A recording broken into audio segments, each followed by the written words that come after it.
Welcome back once again, Real People, Real Life, Wichita, Kansas, America. Yay, here we are again. Okay. Well, we had a follow-up. You guys were talking about the reinvestment of the community.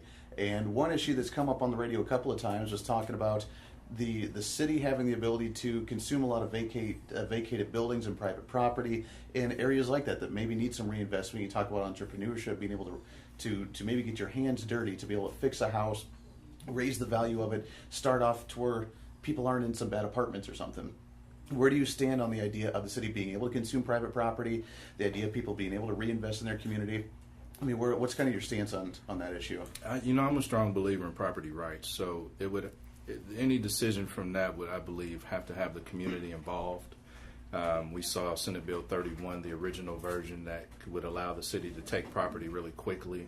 And I get that that's an issue, and it's an issue I care about. But at the same time, if someone, like my grandmother owned property and she had some type of illness that kept her in the hospital for 6 months or 12 months, and she passed that, limit that's in the bill, and the city could take her property, I would have a problem with that. So if there's not measures like that in the bill and the community's not a part of creating something like that to allow the city to do so, I'm not a fan of that. And again, one of the things I want to do with my candidacy is to bring more voices to the table anyway. So community should always have a say-so in that. And I think together the community, whether it's neighborhood associations or just groups, could find a way to solve that issue anyway. Mm-hmm. When you talk about, the community and all these different fantastic organizations, what would be like maybe three of I know there's a lot of different organizations, especially that are community-based. If you could pick three, that's not very many, if you could pick three local community supporters, organizations, which would be those three that you can't wait to get out there and work with? On the housing issue? On any issue. Just three good organizations that you know. That's a tough one. That is a tough one. Yeah. I don't know if I have three. I love what the Boys and Girls Club does. Yes. Justin needs a lot of support there to keep that program going and to expand. I know the Urban League is reorganizing. I'd like to see them be able to grow and impact what's going on. There's so many. I love what One Spark is doing in the community. Yeah. I love what Mennonite Housing is doing with housing. I love what Habitat for Humanity is doing and helping folks own their own houses and build equity.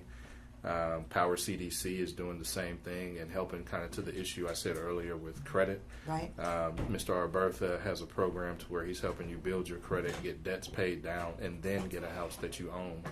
But that organization needs support. You also look at Power CDC that owns the Dunbar Theater and they're trying to revitalize that.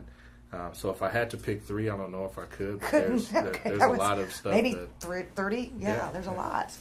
Those organizations really need support, though. And, there's always a push for something new. And we get away from supporting what works. Right. And that's a problem. I agree. We really need to get back into supporting those types of organizations to do the right thing. Do the right thing, yeah.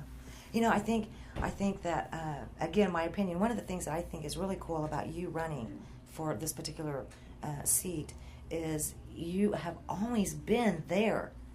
It's not like we've had folks in the past that have been elected to office here in Wichita, and not just Wichita, maybe also Kansas, that really I get irritated because they don't even live 24/7 in an area that's their area to be working for the people in that area. That really irks me sometimes.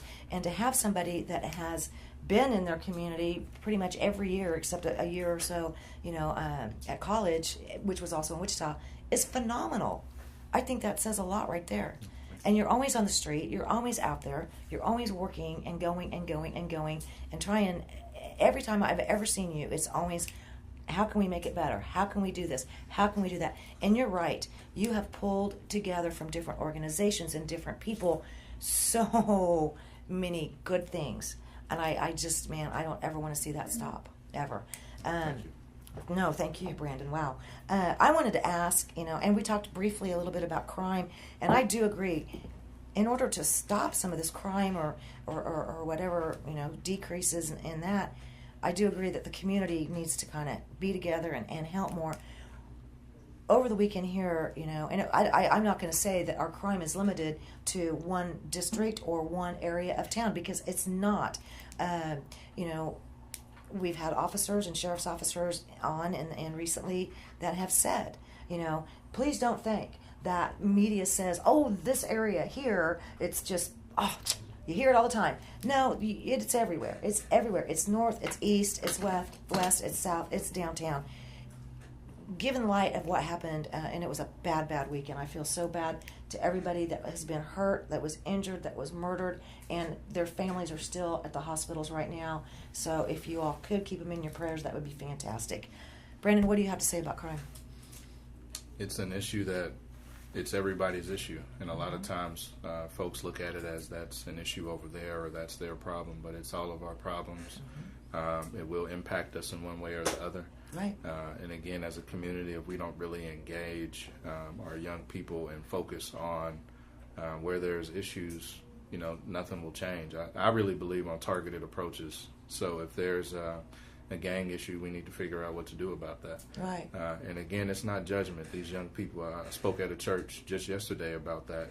These young people might have grown up with that, and they don't know that it's wrong. Their family does that's that. True. They might be poor, and this is a way to make some money. So it's really engaging those young people, showing them by example that there's other ways that they can be successful, offering some form of support. So, we look at our summer youth employment training program. That's a way to get kids off the street. When I ran that program, there were gang members in the program, and I knew it. I talked to them. But for 25 hours a week, they were not gangbanging. That's right. They were in there working. They were learning how to be productive. And we didn't save them all, but we saved most of them. Hey. And so if we're not really making those investments into providing opportunities for them, it's an issue. I was outside when the drive-by happened over at McAdams, so I was a few blocks away. So I heard those shots. I saw the police a few minutes later. Those young men, I think, didn't have life-threatening injuries. But, you think about the mindset of whoever shot them. Why did they do that? Do they know that there's alternative ways to resolve issues? Right. And how can we get a hold of them? Through all of us, we know someone who knows these young people. And if we know that a young person is doing some things that could jeopardize their future, it's our job to say something about it. And sometimes it's our job as adults to be tough about it. Like, no, you're not leaving. You're going to stay here. Exactly. And even if the kid is upset with you, or even, adults, because some of these things are folks my age, you have to be tough with your friends and family and let them know that this is not the right way to do it, and you're going to let them know. And a lot of times, nowadays we just wash our hands of these issues. The Can't do that. Young lady who was killed was in the summer job program, and we saw that she was pregnant, and she had a bright future ahead of her. She was in her 20s, and now she's gone. And, whatever the young man was thinking when he killed her, we have to embrace our young people. We see domestic violence issues on the rise, and we quickly blame guns, but we have to start really dealing with people.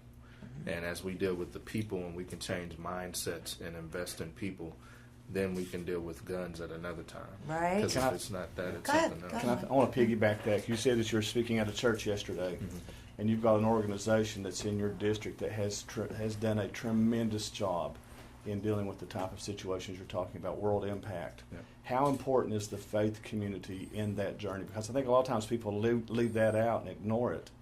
But especially with World Impact, if you look at the success they've had, it's tremendous. Yeah. And your thoughts on that? My thoughts on that are historical. You look at the civil rights movement, it was led by faith leaders, and this nation changed. And since then, we haven't seen that type of leadership. In that sense,